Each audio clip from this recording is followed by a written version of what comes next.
Hi, boys and girls. This is Mrs. Pearson, your elementary ELL teacher. Today we're going to go over the oral and written retell. We're going to retell the story for the Kite from the book Days with Frog and Toad by Arnold Lobel. So throughout this lesson, we're going to turn and talk, where I ask a question, you're going to think, you're going to pair up with a partner from home if you have one, or you can be my virtual partner, and then you're going to share out in a complete sentence. And I will give you the sentence frames or sentence starters. So let's review our vocabulary or sight words that you will see in the retell as we talk about it. Second, a second person or thing comes after the first. Second. Number 2, ball. A ball is something that is round and can roll. Number 3, across. To go across means to go to the other side. 4, herd. Oh, not herd, head, sorry, head. The head is the part of the body that has eyes, a mouth, and a nose and ears. So it's head. Number 5 is herd, just slightly different from the word head. It has an R in it. Heard. It comes from the word hear. Someone who heard took in sounds with the ears. You hear with your ears. It's the past tense. I heard him yesterday in the past. Number 6, large. Large means big.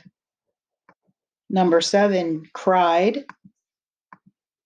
Someone who cried, yelled, or spoke loudly. And number 8, should. Should is a word that you use to tell the right thing to do. Should. So Frog and Toad and the Kite, the story The Kite, is a fantasy story. And when we look at fantasy stories, here's what we notice. A fantasy story is a make-believe story. There are magical places, magical things happen. Animals might act like humans. Animals might wear clothes. There might be monsters, aliens, or dinosaurs. Animals might be extinct in real life.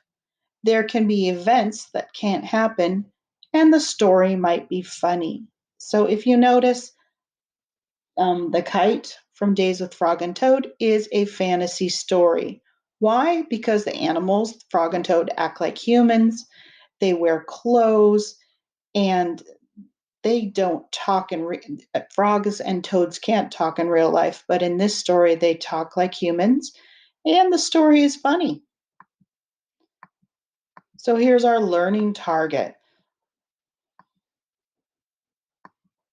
I can retell the story The Kite from Days with Frog and Toad with my partner using pictures, words, and sentences. Read it with me again. I can retell the story The Kite from Days with Frog and Toad with my partner using pictures, words, and sentences. Success criteria. I will.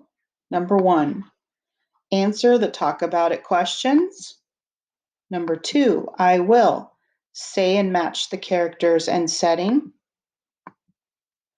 Number 3, I will write or match the lesson or moral of the story, what the characters learned.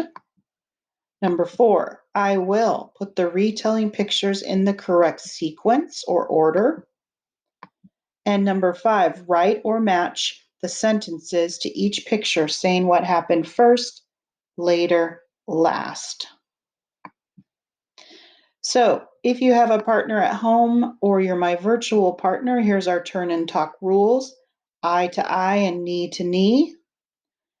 The first person talks, the other person listens. Number 3, the next person talks, the other person listens. And do not talk too long on your turn, or your partner will not have time to have a turn. So when you are listening to what I say or your partner says, You can say, I agree with you because, and then say why, or I disagree with you because, and say why. So here's our first major event in the story, The Kite. If you were to go back, you could reread pages 89 to 91 in the Journey's first grade textbook. So what do you see in the picture? Who is in the picture? What is happening? And where are they? What's the setting? So think about those things. So number one, what did Frog and Toad want to do? But what was the problem? What did Frog and Toad want to do? But what was the problem? So say it in a complete sentence. They wanted to, but they wanted to, but well, they wanted to fly a kite, but they weren't being successful. The kite would not fly. So, next question, number 2. What kind of weather is good for flying kites? What kind of weather is good for flying kites? So, to fly a kite, you need, to fly a kite, you need, well, to fly a kite, you need wind. You need windy weather so that the kite will lift up in the sky. All right, here's our next major event from the story. Who is in the picture? Where are they? What's the setting? And what is happening? So if you were to reread pages 92 to 93 in our first grade Journeys textbook, you could answer these questions. Number 1, what did the bird say to Toad and why? What did the bird say to Toad and why? So answer in a complete sentence. The bird said, because. So I would say the bird said, you're never going to be able to fly that kite. It's junk. Because Frog and Toad weren't able to fly the kite. It wasn't getting lifted up by the wind. They thought it was silly to try and fly a kite. Number 2, how do you think Toad feels and why? So look at Toad's face as the birds are teasing him. I think Toad feels because, so say it in a complete sentence. I think Toad feels because.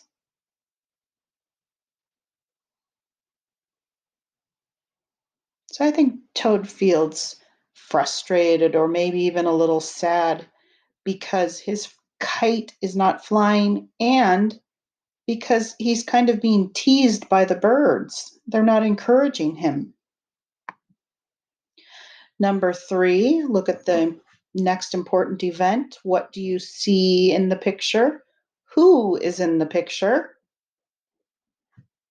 What is the setting? Where are they? And what is happening in the picture? Well, to find out what's happening, you could reread pages 97 to 98 in the Journeys textbook to answer these next 2 questions. Number 1, what did Frog tell Toad to do on the 4th try? Then what happened? So Frog told Toad something to do on the 4th and final try. Then what happened? So Frog told Toad to, here's some picture clues, blank, blank, and blank. Then what happened? So Frog told Toad to, then, well, if you remember from the story, Frog told Toad to wave the kite above his head, jump up and down, and say, up, kite, up. all three things. And after he did that, the kite was lifted up into the sky. So, what else do you need to get a kite to fly? What else do you need to get a kite to fly? You also need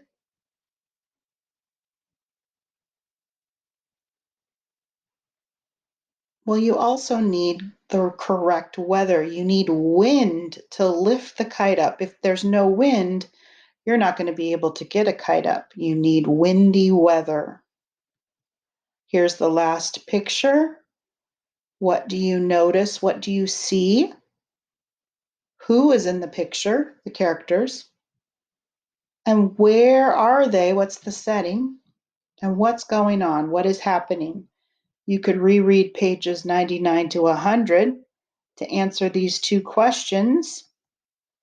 And it says, once the kite flew, how do you think the birds and Toad felt? Once the kite flew, how do you think the birds and Toad felt? So I think the birds felt, and Toad felt, well, I think the birds felt maybe silly or embarrassed because they were teasing Toad, but then Toad was successful. So I think the birds felt maybe silly or embarrassed, and Toad felt, I would say, looking at him, I think he felt happy and proud, maybe a little relieved that the kite went up in the air finally. So, last question. What do you think Frog and Toad learned in the story? What did they learn from their experience? I think Frog and Toad learned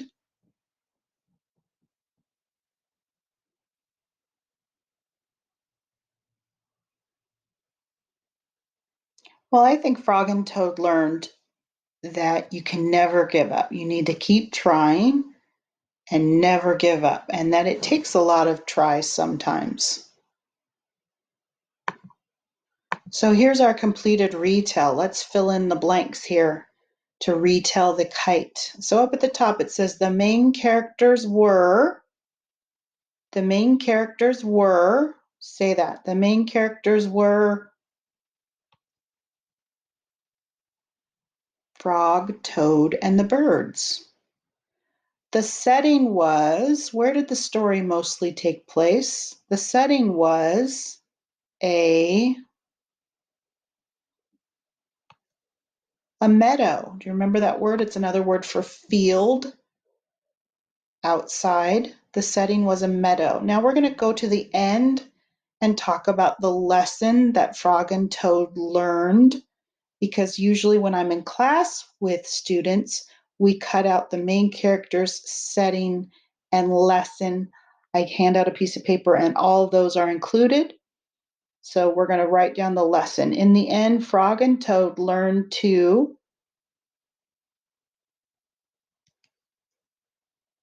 what do you think they learned? Never give up. So if you notice this picture, it's a picture of a person who's pushing a very heavy rock up a very steep hill. And so never give up. So first, this happened. Later, and next, and last. So here are the correct pictures in the correct sequence. Now we're going to talk about what's happening in each of the pictures. So look closely at the first picture. Do you remember what was going on there? So first, Frog and Toad wanted to fly a kite.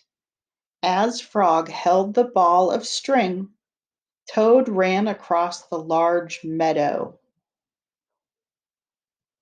Later, even after the second try, the kite would not fly. Toad heard the birds say that it would never get off the ground. So I'll read it again. Later, even after the second try, the kite would not fly. Toad heard the birds say that it would never get off the ground.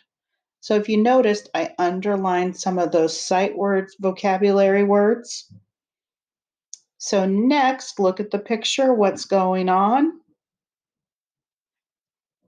Next, Frog told Toad to wave the kite over his head, jump up and down, and shout, "Up, kite, up!" The kite flew. Toad cried, "We did it!"